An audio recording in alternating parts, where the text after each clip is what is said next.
Olá, vamos conversar um pouquinho a respeito do capítulo da extorsão. Artigo 158, 159 e 160 do Código Penal. Quando a gente está lá nesse capítulo, a gente tem crimes patrimoniais, só que são crimes patrimoniais que envolvem a capacidade do sujeito ativo de extorquir, de constranger a vítima. Então, nessas situações, a gente tem aqui crimes de extorsão capitulados, como crime de extorsão, artigo 158, crime de extorsão mediante sequestro, no artigo 159, e crime de extorsão indireta, no artigo 160. Vamos lá para o artigo 158. O que diz o artigo 158 quando fala do crime de extorsão?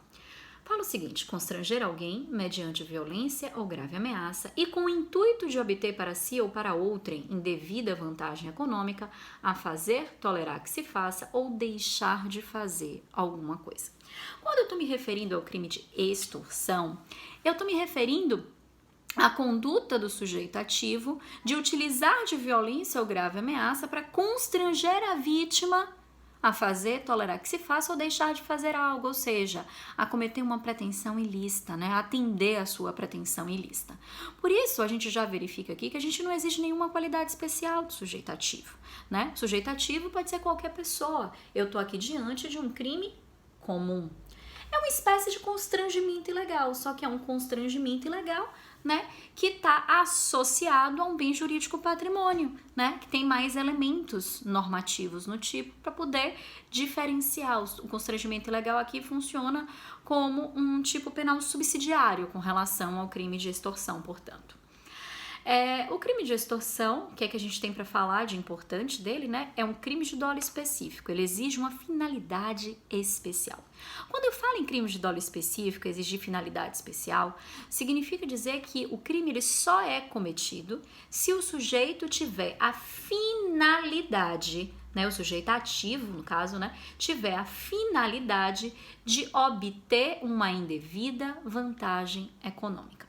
Isso é um elemento do tipo penal, um elemento subjetivo especial, que inclusive vai diferenciar o crime de extorsão do crime de constrangimento ilegal. É importante mencionar para vocês que a gente tem formas majoradas e formas qualificadas de extorsão.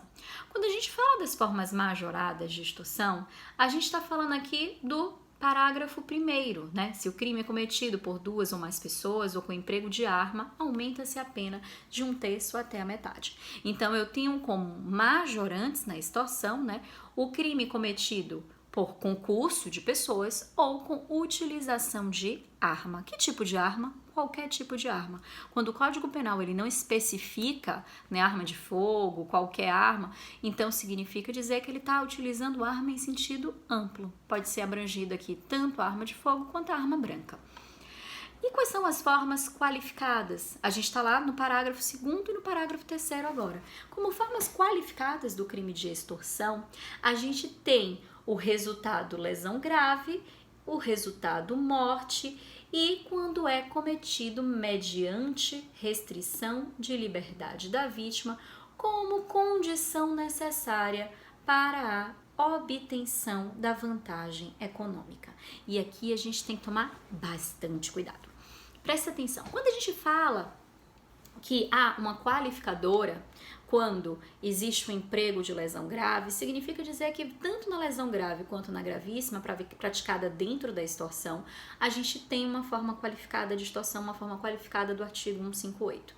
E se a lesão for leve, Rafael? E se a lesão for culposa? Se a lesão for leve ou for culposa, ela é absolvida pelo tipo penal do artigo 158. Então, é como se não tivesse existido lesão corporal naquele caso. O sujeito ativo só vai responder pelo crime do artigo 158 e não na forma qualificada, porque só qualifica quando tem o resultado lesão grave ou morte.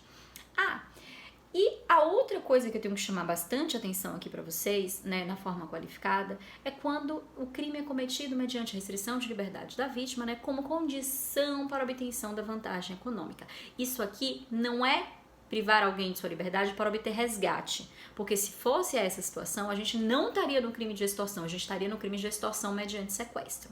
Quando a gente está se referindo a essa qualificadora específica, a gente está se referindo a um fato em que a vítima é mantida em poder do autor do crime para conseguir aquela vantagem econômica que vai ser facilitada pela própria vítima e não por um terceiro como condição de seu resgate, né? E depois ela vai ser libertada. Se por um acaso ela for privada da sua liberdade por mais tempo do que o necessário para aquela obtenção daquela vantagem econômica, aí eu vou ter uma situação de concurso de crimes com sequestro ou cárcere privado. Tranquilos? Só mais uma coisa antes de passar para o próximo artigo: cuidado para não confundir o crime de extorsão com o crime de roubo. O crime de extorsão e de roubo, em alguns casos práticos, eles se aproximam muito. Por quê? Porque podem existir situações, por exemplo, de um roubo relâmpago, no sequestro relâmpago, né, uma forma de roubo majorado, em que tem a vítima privada da sua liberdade, que tem a subtração patrimonial, né, que tem a alteração patrimonial e que eu não sei se eu coloco como extorsão ou como roubo. Como é que eu diferencio essas duas modalidades? Primeira coisa é o verbo. Quando eu falo no verbo, o verbo da extorsão é constranger. Quando eu falo no roubo, o verbo é subtrair. Constranger é diferente de subtrair, principalmente com relação à necessidade ou não de participação da vítima no ato delituoso. Quando eu falo em constranger, a participação da vítima ela é necessária, porque eu constrangi para ela me entregar. Quando eu falo em subtrair, que é o verbo do roubo, repare, a posição da vítima, a condição da vítima, a participação da vítima, ela é desnecessária. Por quê? Porque é o próprio agente que subtrai. Então, isso cria uma distinção entre extorsão e roubo. Cuidado com a conduta que é apresentada na questão para não errar, certo? E só mais uma questãozinha: quando eu falo em roubo, eu falo de subtração de coisa alheia móvel. Quando eu falo em extorsão, eu não limito a extorsão à situação do bem móvel. Pode ser tanto bem móvel quanto imóvel, pode ser fungível ou infungível, então não há essa restrição, porque o tipo penal do artigo 158, ele não é tão específico nesse aspecto, né, com relação à coisa, né, ele não é tão específico quanto o crime de roubo. O segundo crime que a gente tem que discutir é o do artigo 159, que é a extorsão mediante sequestro. E aí sim, a gente vai ver uma soma de dois crimes que a gente já estudou, né? O crime de sequestro ou cárcere privado e o crime de extorsão. Quando eu somo esses dois crimes, eu tenho um tipo penal novo, que é o do artigo 159, que é a extorsão mediante sequestro. Significa dizer que eu tenho uma pluralidade ofensiva, eu tenho uma pluriofensividade nesse tipo penal. Né?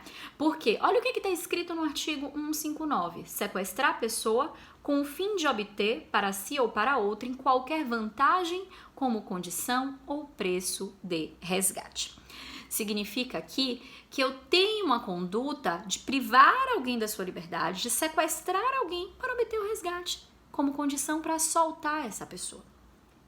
E aqui eu também tenho como autor, né, um crime comum, pode ser praticado por qualquer pessoa, mas eu tenho que ter um cuidado especial, porque aqui o autor não pode ser o próprio sequestrado. Rafa, não entendi. Presta atenção.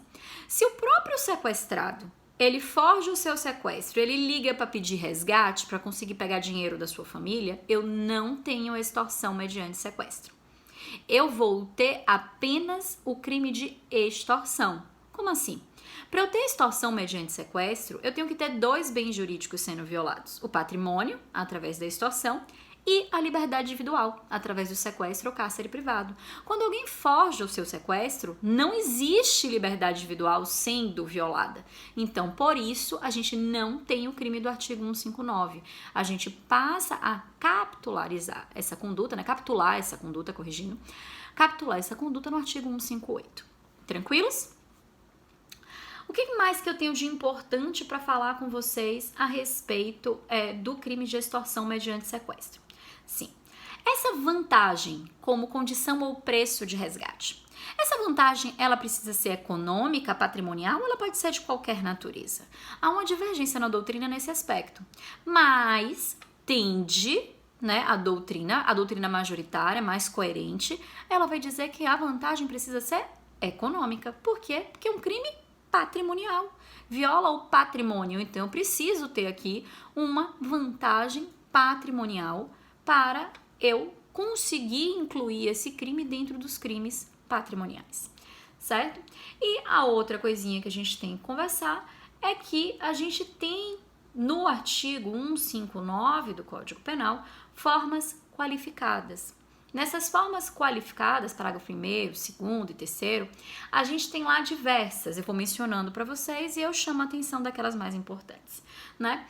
Quando, né, o sequestro, né, dura mais de 24 horas, quando a vítima é menor de 18 ou maior de 60 anos, quando é cometido por banda ou quadrilha, a gente corrige, né, por associação criminosa, então precisa ter todas as características da associação criminosa, ou seja, né, a pluralidade de sujeitos, né, 3 ou mais pessoas, precisa ter aqui uma permanência e estabilidade e o fim de cometer um número indeterminado de crimes que são características da associação criminosa.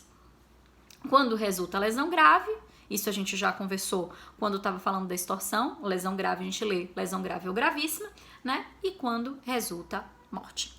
Quando a gente fala numa extorsão mediante sequestro com resultado morte, a gente tem a maior pena do Código Penal, pena de 24 a 30 anos. Então, a gente tem aqui um crime extremamente grave.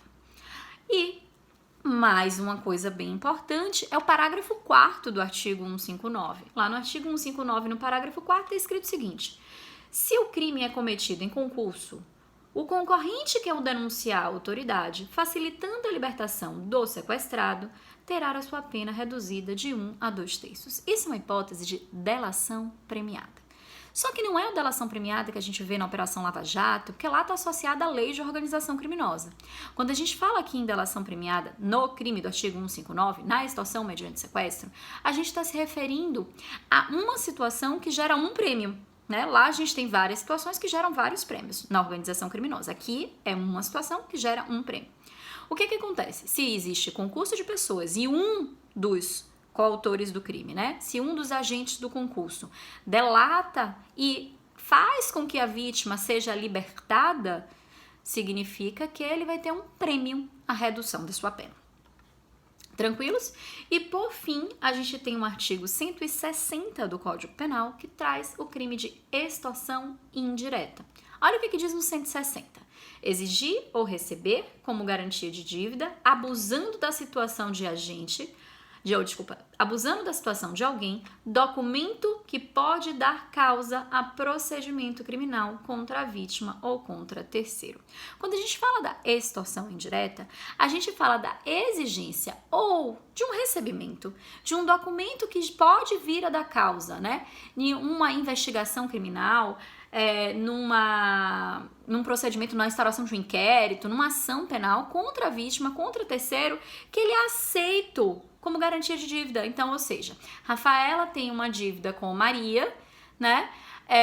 Maria fala, você tem que pagar a sua dívida. Rafaela fala, não tenho condição de pagar minha dívida agora. Ela fala, eu sei que você cometeu um crime, eu sei que você junta prova com relação a isso, para poder a polícia não ficar sabendo. Então faz o seguinte, me dê esses documentos que comprovam que você cometeu um crime, que eu seguro aqui a sua dívida, eu tô aceitando isso aqui como garantia de dívida porque eu sei que um dia você vai me pagar. Isso aqui também caracteriza crime, né? É um crime com a pena baixa, apenas de 1 a 3 anos, mas é um crime também do capítulo dos crimes de extorsão. Tranquilos? Então, quando a gente conversa sobre extorsão, a gente está se referindo a um desses tipos penais sempre. Assim, só uma coisinha importante com relação a esse último crime, a gente percebe que o crime ele é material ou formal quanto ao seu momento consumativo, no artigo 160, a depender do verbo. Porque eu tenho o verbo exigir e eu tenho o verbo receber. Quando eu falo em exigir, eu falo que se consuma com a exigência, independentemente da entrega. Então, eu tenho um crime de consumação antecipada, né? Exigiu, já está consumado. Quando eu falo em recebimento, significa dizer que precisa efetivamente do recebimento da coisa, né, do documento, para o crime estar consumado. Então, nesse caso, no segundo verbo, a gente já fala na existência de um crime material.